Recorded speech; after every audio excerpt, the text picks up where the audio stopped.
மண்டையில் தாழம்பூ நெஞ்சிலே வாழப்பூ கூடையில் என்ன பூ.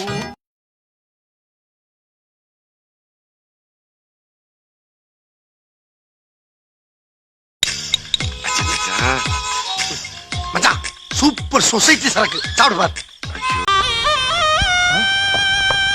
என்னடா இது? ஆசீர்வாதம் பண்ணுங்கண்ணா.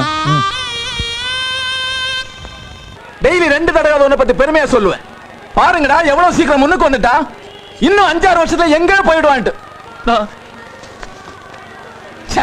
பண்றதையும் பண்ணிட்டு காலில் வந்து விடுறான். எந்தடா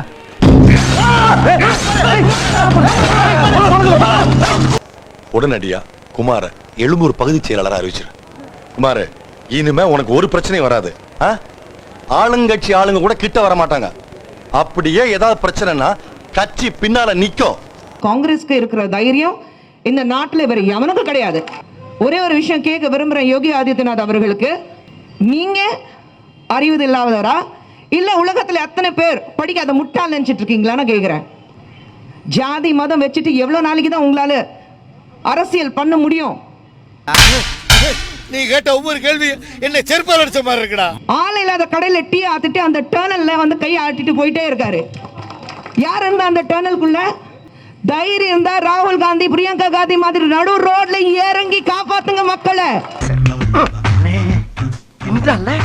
நிறைய போறான்டா. தலைவர் ராகுல் காந்தி மேல கை வைக்கிறாங்க, தள்ளுறாங்க. தள்ளிவிட்டா எத்தனை தடவை தள்ளி விட்டாலும் ஏந்திரிச்சு அவங்களால ஜெயிக்க முடியும். அதுதான் காங்கிரஸ். எங்க கிட்ட வேணாம் அடிதடி அரசியல் எங்களுக்கு பண்ண தெரியும். ஆனா நாங்க காட்ட மாட்டோம், காட்ட தெரியாது எங்களுக்கு. உங்க கையில போன் வச்சுட்டு ட்விட்டர்ல பேஸ்புக்ல உட்கார்ந்துட்டு உங்களை பத்தி அசிங்கமா ஒரு போஸ்ட் பண்றதுக்கு 2 ரூபாய் ஒரு ட்வீட்டுக்கு. இதுதான் உங்களால பண்ண முடியும். மக்களுக்கு வந்து நல்லது செய்ய முடியாது. இப்படி சோறுங்கிறக்கு எவ்வளவு மானம் கட்டு போய் தெரிய வேண்டியிருக்கு தெரியுமா? பேசுறாங்க பேச்சு. தனியா உட்காந்துட்டு யோகா பண்ணிட்டு இருப்பாரு.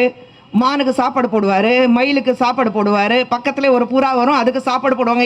முதல்ல ரோட்ல போடுற மக்களுக்கு சோறு போடுங்கயா. ஆமாயா யாவா ஆமாடா. மக்களுக்கு என்ன நல்லது பண்ணிருக்கீங்க? மக்களுக்கு என்ன நல்லது செய்ய போறீங்க? முதல்ல அதை சொல்லுங்க. அது சொல்றதுக்கு உங்களுக்கு தைரியம் கிடையாது. சொல்லு, நீதான் தைரியமான ஆளத்தை சொல்லு. ராகுல் காந்தி, பிரியங்கா காந்தி ஜிந்தாபாத், அன்னை சோனியா காந்தி வாழ்க, காங்கிரஸ் ஜிந்தாபாத்.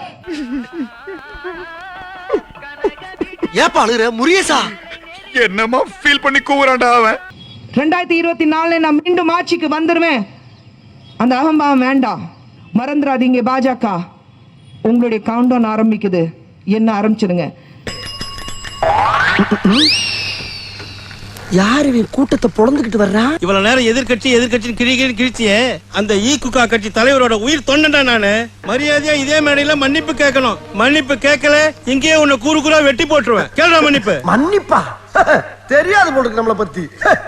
பெரியோர்களே, தாய்மார்களே, நான் இருக்கக்கூடிய காக்குகா கட்சியில் சரியான பாதுகாப்பு இல்லாத காரணத்தினால் அண்ணனுக்கும் இரும்பு கோட்டையாகிய ஈக்குகா கட்சியிலே இணையலாம் என்று முடிவு செய்து விட்டேன். கட்சி மாறுவதால் என்னை கோலை என்றோ பச்சொந்தி என்றோ எண்ணி விடாதீர்கள். இருக்கின்ற கட்சியிலே இருக்கின்ற மேடையிலேயே இங்கிருந்து இன்னொரு கட்சிக்கு தாவும் தைரியமும் தன்னம்பிக்கையும் இந்தியாவிலே எனக்கு ஒருவனுக்குத்தான் இருக்கென்று கூறிக்கொண்டு இங்கிருந்து விடைபெறுகிறேன். நமது கட்சியை பலப்படுத்த இதோ வந்திருக்கிறார். ரொம்ப மகிழ்ச்சியுடன் பாஜகவில் இன்னைக்கு இணைந்திருக்கேன். முடிவு முன்னாடியே எடுக்கப்பட்ட முடிவு. ஆனா என்னன்னா இருக்கிற இடத்துக்கு விசுவாசம் காட்டணும். பையன் நம்ம மேல ரொம்ப விசுவாசம் வந்து இப்ப நான் என்ன உங்கள்கிட்ட சொல்றது?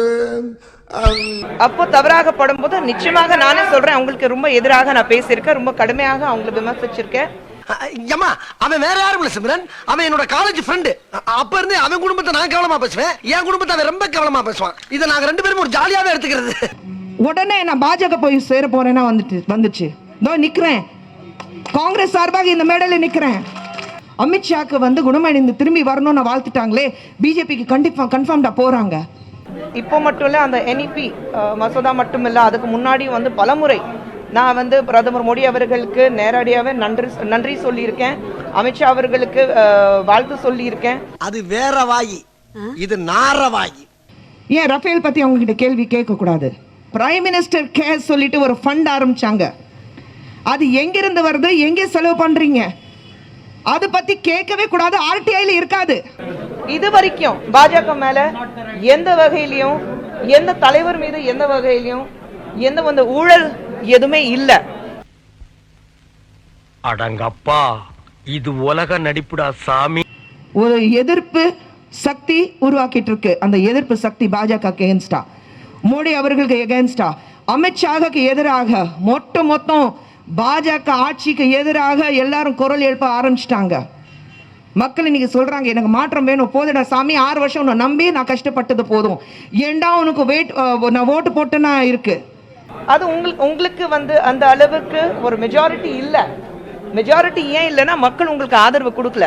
மக்கள் ஏன் உங்களுக்கு ஆதரவு கொடுக்கலன்னா மக்களுக்கு உங்க மேல நம்பிக்கை இல்ல. பாத்தியாடி பார்வதி, என் பிள்ளையோட அறிவை. இந்த உலகத்துல மக்க மனுஷ தோண்ட காலத்துல இருந்து இப்படி ஒரு விளக்கத்தை யாரா சொல்லிருக்காங்களா? இல்ல யாருக்காவது தோணி இருக்குமா? அரசியல்ல இதெல்லாம் சாதாரணமாப்பா.